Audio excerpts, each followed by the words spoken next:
we're excited because I believe in the queue is Christine Connelly, who's going to join us. I'm going to bring Christine on. Christine, how you doing? Oh, I'm doing great. Hi. How are you? Thank you for joining us tonight. Christine, I got to tell you, with being a CPA, an author, the director of Bagley, our nation's oldest and largest youth-led LGBT organization, like I said, I don't know where to start. You are a transgender parent and daughter, and there's so much that we have to cover. I know we have a really tight time limit, but I wanted to say welcome to Late Night Parents. Well, thank you. I'm glad to be here. You left out that I'm also a Little League batting champion. I think we're going to get to my first Red Sox. And you can't mess with the Little Leaguer either. Always in my mind and spirit. Yes, so important. So let's get right into it. Yeah, it's what we're all about. I mean, it's about the kids and the youth, the Little Leaguers of the world, and helping them grow up. It really is. And Christine, I tell you this much. I was speaking with our PR department, and each week, or I would say a few weeks ago, there was a suicide in Charlotte, and it was a suicide of a transgender teen who felt unsupported by his family. It's one of those things where you are a source to bring that message out, to really educate us to some of the issues that are happening with you being a transgender parent and daughter. I would like you to just share with us your experience with family rejection and or alienation. I really just want you to share your story. Well, I will, and I'll keep it short. And I just want to start off by saying, I'm using a big term, and I'll explain it as I go along. But cognitive dissonance, and what that means is we have an awareness of things that don't match and we can't fit, and we have an image and an idea of ourselves that doesn't match when we look in the mirror or when we interact with other people.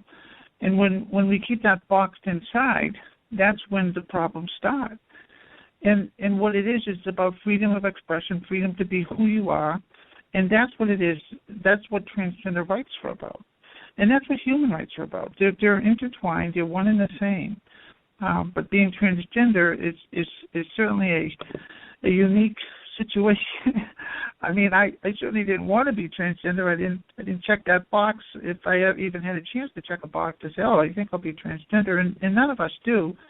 But we have to learn to accept ourselves and live with ourselves. And this is where the intersection happens, where our families don't. And my family, and there's about 40 people, have not accepted me, and they've all said goodbye to me. There's one nephew that I talk to on rare occasions, but other than that, I am completely disconnected from my family, and I've even been told to kill myself. I mean, just the outrageous hatred that's there just because a person's transgender is just unacceptable, and it's only because of this, and because I can talk out, and especially with all these suicides, it's important someone like me who's been through it, who's dealing with family alienation. I'm a survivor of an attempted suicide myself several years ago, and somebody needs to speak up to stop this, use. I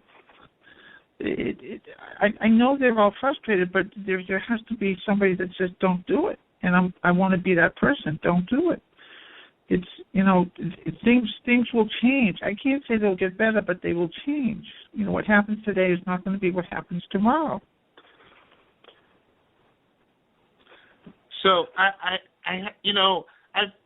begun to take the time to learn and read about the transgender community. I mean, there's nearly 700,000 transgender individuals in the United States, and that's about 0.3 of the population.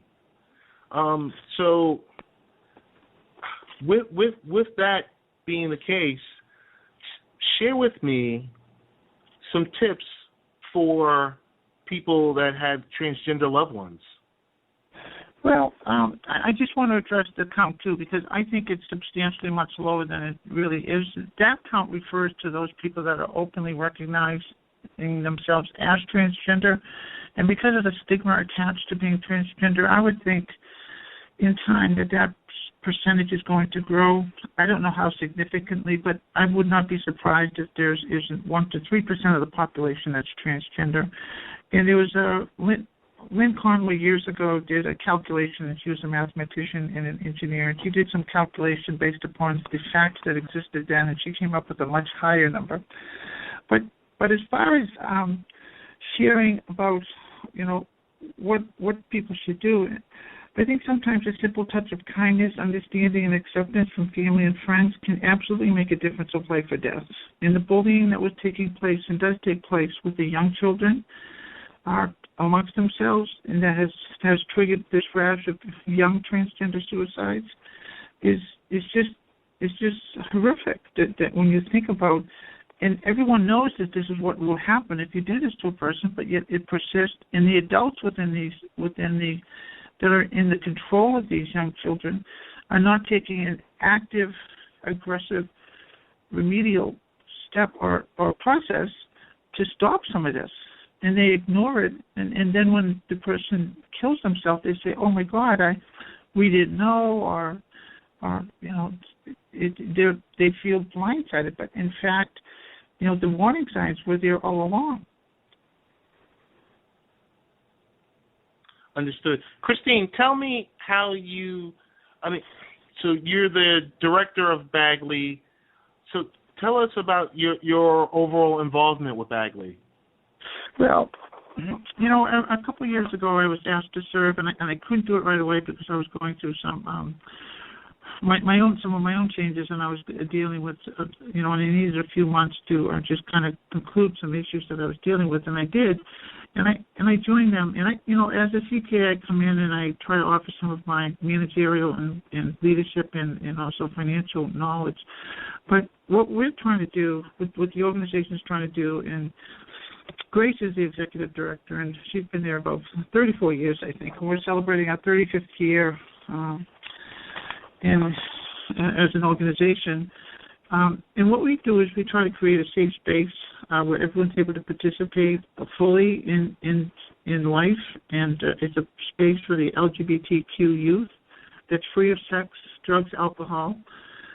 We don't allow weapons or violence, and we don't want to create any pressure or harassment.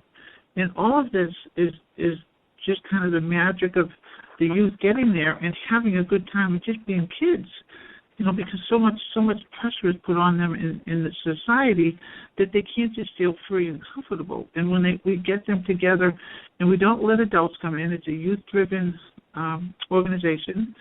So the youth kind of police themselves, if I want to even use that term, but they're, you have the older youth helping the younger youth, and it's a really magical formula. And we develop leadership skills, and we try to show them the best way to live and how to identify issues, and then how to deal with those issues so that they can learn to advocate for themselves. And that's really what Bagley is about. So Christine, you are an author, you're a CPA, you're a director of Bagley, you're a parent, you're a daughter. I want to go to the author part. Tell me about the inspiration for my first Red Sox game. Oh, my goodness. Oh, gosh. The inspiration, it was born out of pain and prejudice. I'm dealing with judges in a court environment that treats transgender people very poorly up here in Massachusetts, which is one of the most pro-transgender states in the country. So I can really feel for other people in other states that don't have the laws to protect them. Yet if the laws are not enforced, the judges do not have to enforce them. And in a family court environment, because it's a court of equity, not a court of justice, they don't have to follow any laws if they don't want to. They can just make whatever decision they want, and there's no there's no recompense that anyone can follow. So what I did is I felt that the best way for me to deal with these obtuse, dim-witted, family court judges here in Massachusetts is not to go play their game in a court of law, but to become as public as I can, to be an advocate for transgender rights, to explain what's happened here in this court. And for the last 18 months, I've been denied visitation with my child, and only because I'm transgender, and supported by these judges. And to me, I can't, in my wildest imagination, I can't understand how a judge can go about participate in parental alienation syndrome, which by itself is child abuse, as recognized by the medical profession today.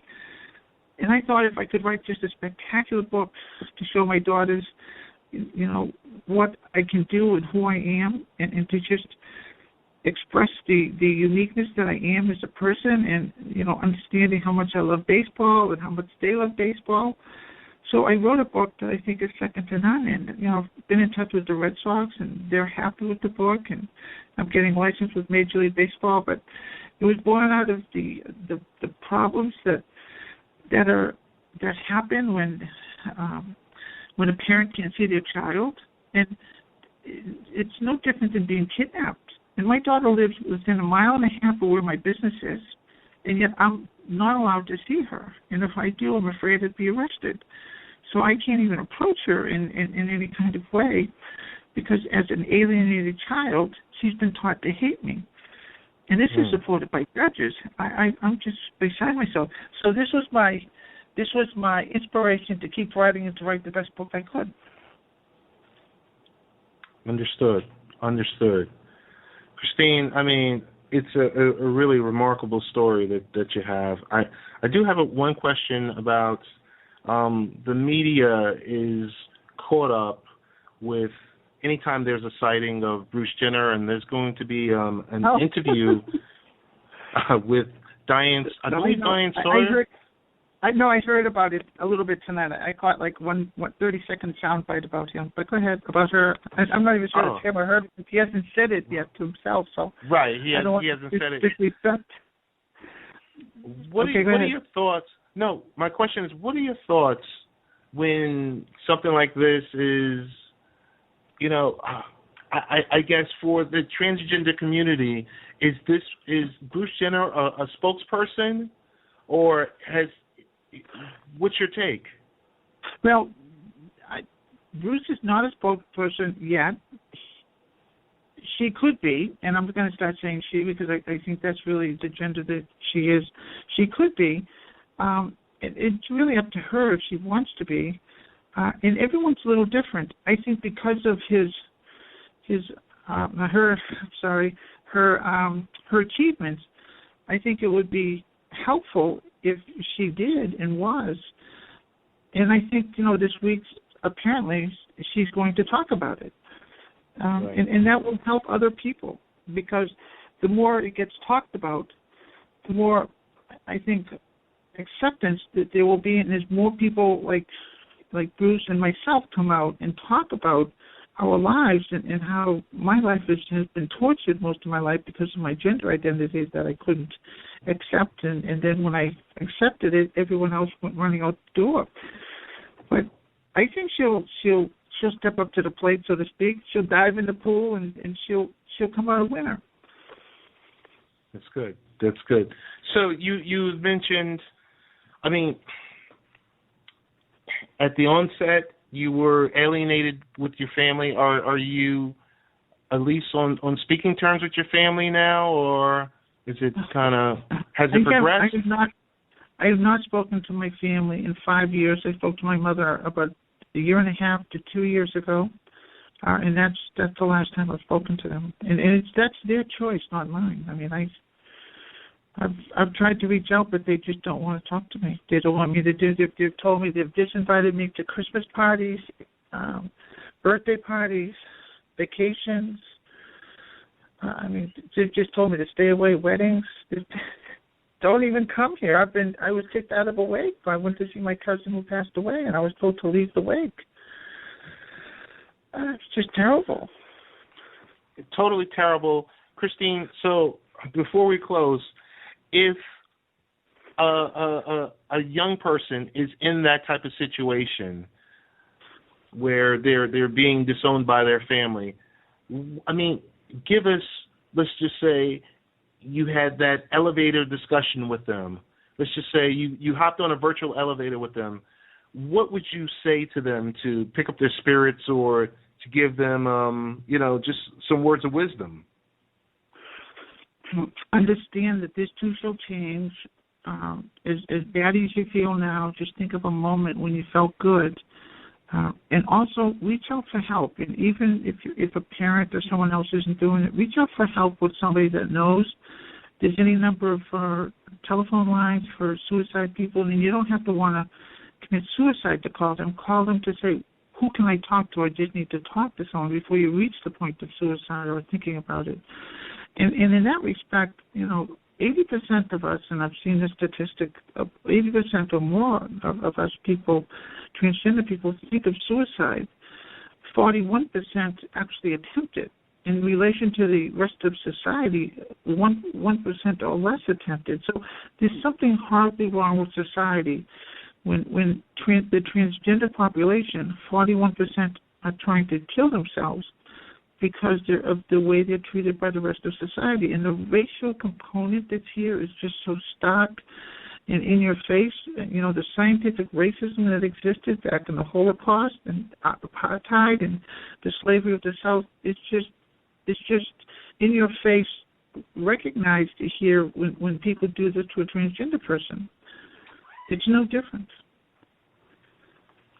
Christine, I want to thank you so much for sharing your words and sharing your experiences. I want to give you a one-time round of applause.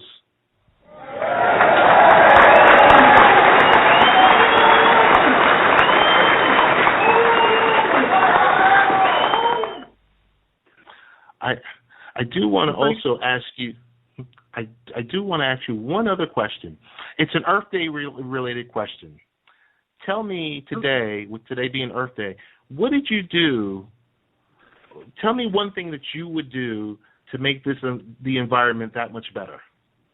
Well, what I try to do is recycle all of my bottles of my paper. I do it both here in the office as well as at my house. I try to use public transportation when possible. And as far as my health products, I always use pump hairspray and not aerosol, and I've been doing that for 10 to 15 years anyway, even before I had the big hair. Gotcha. But I would like to say one thing here, and if I could just finish with a haiku here. This is a haiku that this is my delivery, my pitch to the judges. No pitcher washed up. He can't pitch to save his life. Knuckleball, strike, out. Now, that's me throwing a pitch and striking out the judges. But when you were cheering, I thought they were at the baseball game listening to the pitcher strike out a batter. So, but thank you so much for having me come on and share. This is a real privilege and an honor, and I appreciate it very much to be able to have the opportunity to talk about this particular need and giving me the opportunity to do that, Mr. Hicks, and I do hope that the people have learned something from the time that we've spent talking. Oh, I'm sure we all have, and I want to say definitely our virtual doors are always open to you. So whenever you want to come on to the show, you're more than welcome to come on to the show. But as we close, I want to say, what is the best way of getting in contact with you, or